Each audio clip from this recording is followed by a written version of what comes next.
Alright, the hunter is down, and I'm starting to think we might have a chance at this defeating a dark god thing. Let's see what we're up against next. The palace rooms. Kings and royal guests were greeted here. It was a place for treaties and celebration. The concubine made it hers when Ahriman gave the corrupted power. She is there now, protected by the Black Gate.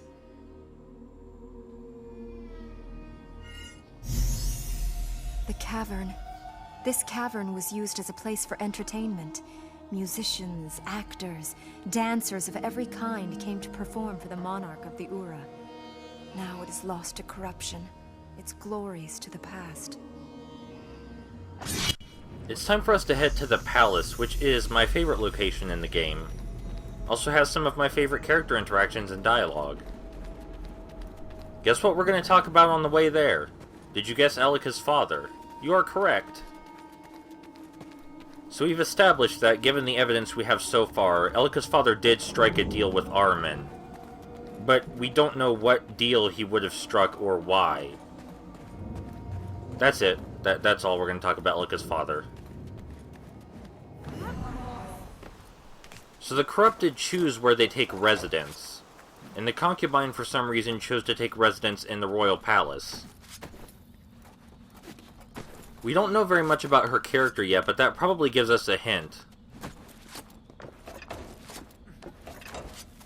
She might be after some kind of power. She might be power-hungry, but we don't know what kind of power she's after. It's safe to assume she doesn't want to just outright kill people, or she'd be up there with the hunter. Not over here in the royal palace. She might be after status, but that doesn't make sense in a world where all the people of this civilization are gone. Maybe she wanted status back when they were here, during Ahriman's original rule. I mean, Ahriman overall just wants to spread darkness and death, but there are many ways to go about doing that. You need to have a pretty good balance. You can't just be all hunter all the time. That's not total control. And Elika did say he chose these corrupted specifically for a reason. Where are we now? It's part of the royal palace. You lived here? Just you and your father? Most of the people who remained lived here. First the Vale was abandoned. The citadel fell into decay. Then the city emptied. Only the palace remained. Spooky place for only a few people. It's not ghosts we'll find here. It's illusions. The concubine will be waiting for us. How do we get across here? The corruption must have taken the bridges that were here. We'll have to go the hard way. What was this? Your wine cellar? The cavern was here before the city was built. After the palace was complete, they sometimes used this space for royal performances. Music, plays, great thinkers, magical words. All were once heard here. Never been to a performance. Never seen a play. They're full of adventures, stories, and ideas. Dreams of what people can be. There's a whole world of adventures out there, Princess. You should spend more time with those than in here imagining them. I do like a good story. But if the only place you saw the outside world was here... Ideas are important. Ideas are only as strong as the sword they hold. Not everything can be fixed by hitting it with a sword. True. But you can fix everything else with a lot of money or a little love. You can think about locking Ahriman away, but unless we use a sword as well, he escapes. And without reason and courage to guide that sword, then all will die and be laid to waste.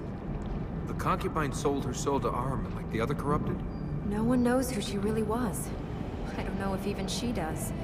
Ahriman gave her the power of illusion. She could become who she wanted to be, make people believe whatever she wanted them to believe. Can you cast illusions? If the concubine can. I don't know. These powers are growing and changing. I don't know what I will be able to do, or if they'll just stop. They won't stop. Ormaz, if you're out there, don't let them stop.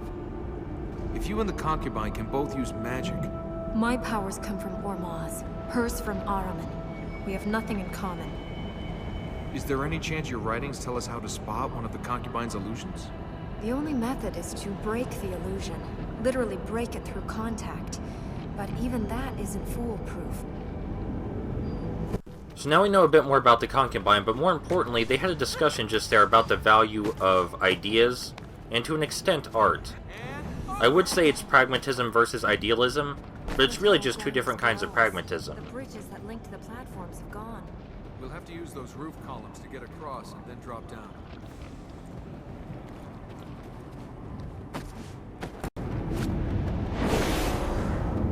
No! The fertile ground is clear. Princess? Can't move. It's the concubine. She... Ah! Oh, does it hurt? Let me help you relieve the pain. Ah! Hang in there. I'll stop her.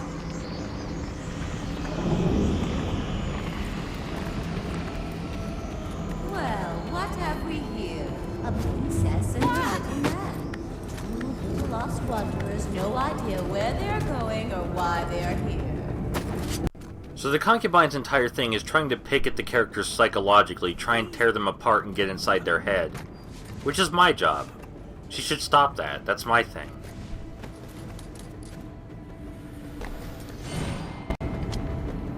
Tut tut, so willful, so destructive. Do you break everything you find? Try again. Hurry!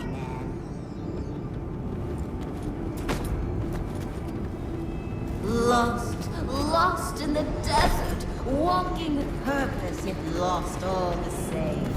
What guides you then, little man? Who are you? Prince or pauper? Thief, nobleman, merchant or assassin? You don't know, do you? Watch out for her illusions!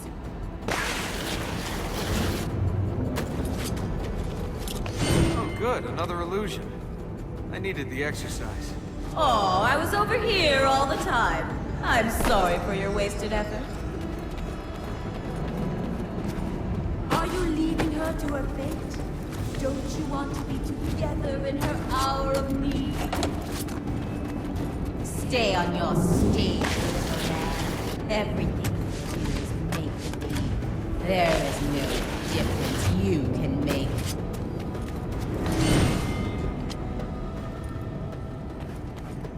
That's the thing with life. It's so confusing. You think you know where you are, then everything changes. You crave her, don't you? But all she has in her heart is purpose. She serves her people. She serves Ormaz. She has no space left in her for you. I think it's interesting that the prince keeps quiet during her taunting, because there's no way that it doesn't get to him. I'm not buying that. It probably makes him feel like shit, but he doesn't want to give anything for her to react to. Let's try some magic. The concubine has some relatively hard to judge attacks, but it's really not that tough. This is the first fight with her, after all.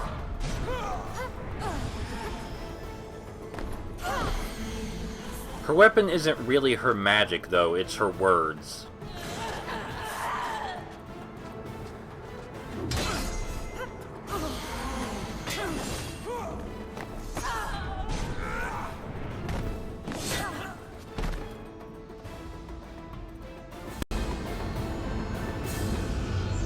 Well, it's been entertaining. Ah!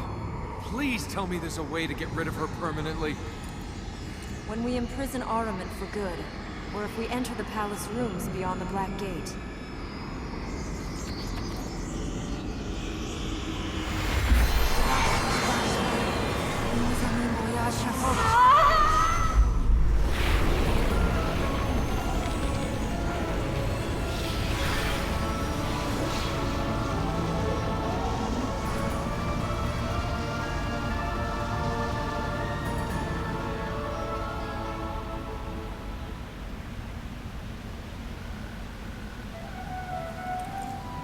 Can you stand? Well, never saw myself as appearing on a stage. I'd like to thank you for coming to tonight's special performance of Death of a Concubine. She's not dead. I can dream. Thought that's what stages were for. If you don't dream, you will never be more than you are. And if you don't wake up, dreaming's all you'll ever do. Let's go to the next fertile ground. You do eat, don't you? You're not just living on light?